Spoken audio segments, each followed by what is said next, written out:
Ça sera la dernière étape du Tour de France, elle pourrait être décisive parce qu'après il reste quand même un contre-la-montre et une étape qui devra arriver au sprint de Mourenx à Libourne et les Champs-Élysées.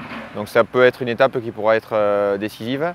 Donc une belle étape avec un départ assez dur. J'ai déjà fait ce départ-là par la côte de Piétat qui n'est pas facile. J'étais même dans l'échappée cette année-là, donc je sais ce que c'est. Après, aller chercher le Tourmalet et redescendre et remonter l'Uzardiden, ça va être une étape corsée.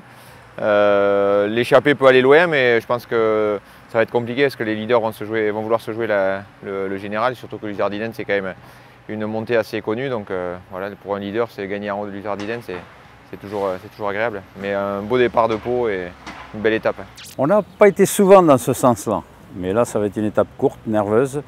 Je pense que les favoris vont s'expliquer dans la montée du Tourmalet et surtout la montée du Uzardiden qui pour moi restera un grand souvenir puisqu'en 88 j'avais terminé deuxième en haut de cette belle arrivée de l'Uzardiden. Dernière étape de montagne, bien vallonnée au début, des anciennes routes d'entraînement que je connais où une échappée risque forcément de partir. Et puis la montée de l'Uz où personnellement moi j'ai pas un bon souvenir parce que la dernière fois que je l'ai montée ça avait été une horreur, j'avais un jour sans, donc j'espère que le maillot jaune n'aura pas le jour sans que j'ai connu il y a des années de ça, mais je pense que ça peut attaquer, il va y avoir encore du suspense, il faudra voir les écarts entre les 3-5 premiers au classement général, mais c'est sûr que c'est le grand dernier rendez-vous du Tour de France avant le chrono, donc ça promet du spectacle et je pense une étape vraiment animée.